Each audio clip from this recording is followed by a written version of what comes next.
تحس ان اللي عملته في حياتك كله غلط. انت عارف هتيجي عليك مرحلة تحس ان اللي عملته في حياتك كله غلط، حتى الصح اللي انت عملته هيطلع غلط، علشان المفروض يوميها ما كنتش عملت الصح وكان عملت الغلط. وتلاقي نفسك عايز حاجة وعقلك عايز حاجة، ولا انت عارف تراضي نفسك ولا عارف تعمل اللي في عقلك. كل القصة وما فيها اللي انت بتعمله عشانهم ما شايفينهوش ولا عارفين قيمته.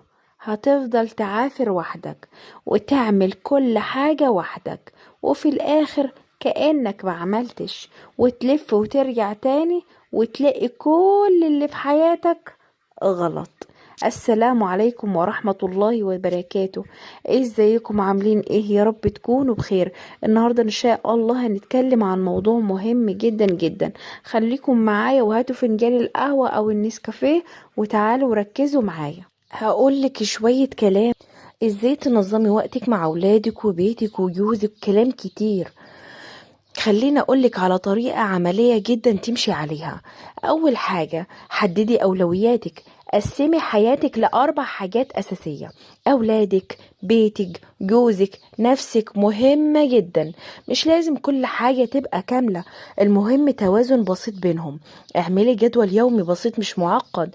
مثال تقدري تمشي عليه: الصبح تصحي بدري قبل الأولاد بنص ساعة، لو تقدري تحضري الفطار بسرعة، تجهزي الأولاد بعد ما يخرجوا أو يهدوا، شغل البيت ساعة بس. اختاري كل يوم حاجة، يوم مطبخ، يوم هدوم، يوم ترتيب. ما تحاوليش تعملي كل حاجة في يوم واحد. وقت الأولاد، اقعدي معاهم ساعة تركيز، مذاكرة ولعب من غير موبايل. وقت جوزك، حتى لو نص ساعة بس، كلام حلو زائد اهتمام، ده بيغير حاجات كتير. بالليل حضري لليوم اللي بعده، هدوم، أكل. نامي بدري عشان تقدري تكملي. حيلة مهمة ضد التسويف: اعملي قانون، هعمل الحاجة 10 دقايق بس. مثلا المطبخ 10 دقايق، المذاكرة 10 دقايق. غالبا لما تبدأي بتكملي لوحدك. نظام 3 مهم في اليوم: كل يوم اكتبي 3 حاجات بس لازم تتعمل، حاجة للبيت، حاجة للأولاد، حاجة لنفسك. بس كده. أهم حاجة تبعدي عنها الموبايل الكتير، مقارنة نفسك بغيرك، انك تضغطي على نفسك تبقي كاملة. مفيش حد كامل. كلمة مهمة: انت مش محتاجة تبقي ست مثالية، انت محتاجة تبقي مستمرة. حتى لو عملتي 50% من اللي عليكي ده نجاح. التسويف بيحصل غالبا لسببين: انك شايفة الشغل كتير فبتهربي، او مفيش نظام واضح فبتتلخبطي.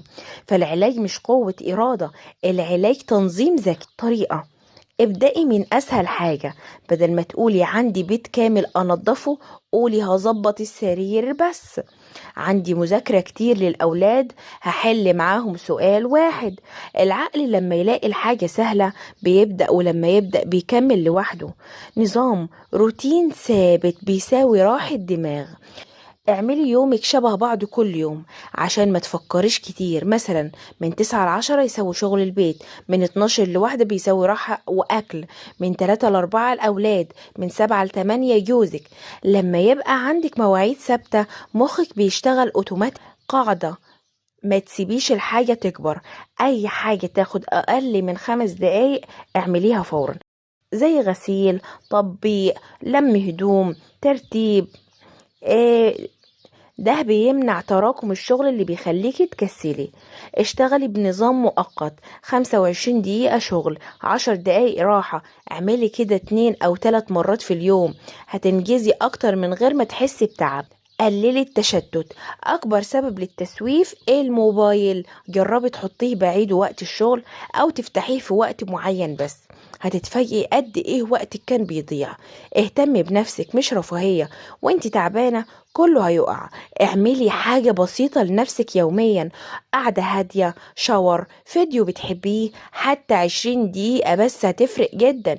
جوزك مش عايز وقت كبير، عايز اهتمام. مش لازم خروجات او حاجات كبيرة، كفاية كلمة حلوة، اهتمام بكلامه، قعدة هادية. ده بيقوي العلاقة جدا. الأولاد عايزين تركيز مش وقت، يعني ساعة مهمة بتركيز أحسن من 5 ساعات وانتي مشغولة بالموبايل. ما تحاوليش تعملي كل حاجة في يوم. اعملي نظام ايام السبت تنظيف، الاحد هدوم، الاتنين اكل، وهكذا. كده كل يوم يبقى خفيف. اهم سر، مش مهم تعملي كل حاجة، المهم ما توقفيش. حتى لو يوم عدى وما عملتيش حاجة، ابدأي تاني اليوم اللي بعده عادي. الحقيقة اللي لازم تتقال، مفيش حاجة اسمها مش فاضية، في حاجة اسمها مش مرتبة. وقتك زي فلوسك بالظبط، لو صرفتيها عشوائي هيضيع، ولو قسمتيها صح هيكفي كل حاجة. التسويف بيضحك عليكي، بيخليكي تقولي هبدأ بعد شوية لما روق دماغي، بكرة أحسن. بس الحقيقة مفيش وقت مثالي، ومفيش مزاج هيجي لوحده. انت اللي بتخلقي البداية، مش مستنية الإحساس. عيشي بمبدأ غصب عني، مش كل حاجة لازم تحبيها عشان تعمليها. المطبخ يتعمل غصب عنك، المذاكرة تتعمل غصب عنك، ترتيب البيت يتعمل غصب عنك، وبعد ما تعمليها هتحس براحة مش طبيعية. ابني يومك، مش لازم يوم كامل مثالي. اعملي 20 دقيقة شغل، 10 دقايق راحة، وكرري، هتلاقي اليوم اتبنى لوحده. قاعدة، اقفلي الدواير. اي حاجة بدأتيها خلصيها على طول. بدأتي بالمطبخ خلصيه، بدأتي بالغسيل كمليه، لان الحاجة المفتوحة بتسحب طاقة من دماغ وبتخليكي تقفي. اتحركي حتى لو مش جاهزة. اكبر كدبة لازم ابقى جاهزة، لا، اتحركي وانتي تعبانة، اتحركي وانتي مش عايزة، اتحركي حتى لو بنسبة 30%. الحركة الصغيرة بداية كبيرة. بيتك مش محتاج كمال، محتاج استمرارية. مش لازم الأرض تلمع وكل حاجة تبقى بيرفكت، لكن لازم مفيش تراكم، في ترتيب بسيط يومي. أولادك بيتعلموا منك، لو شافوكي بتسوفي، بتأجلي، بتكسلي، هيطلعوا كده. ولو شافوكي بتتحركي، بتنجزي، بتقومي بسرعة، هيبقوا زيك. جوزك محتاج يشوفك حاضرة، مش بس شغالة طول اليوم. يعني تبصي في عينه وتسمعيه، تهتمي بنفسك.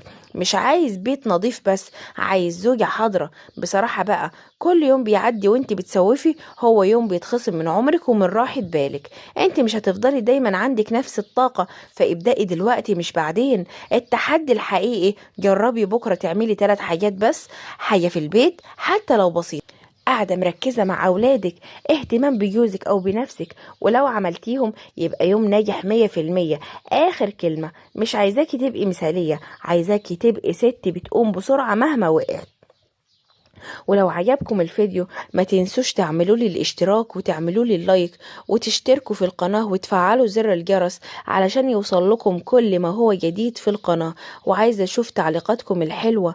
وإلى اللقاء، إلى فيديو جديد إن شاء الله. مع ألف سلامة.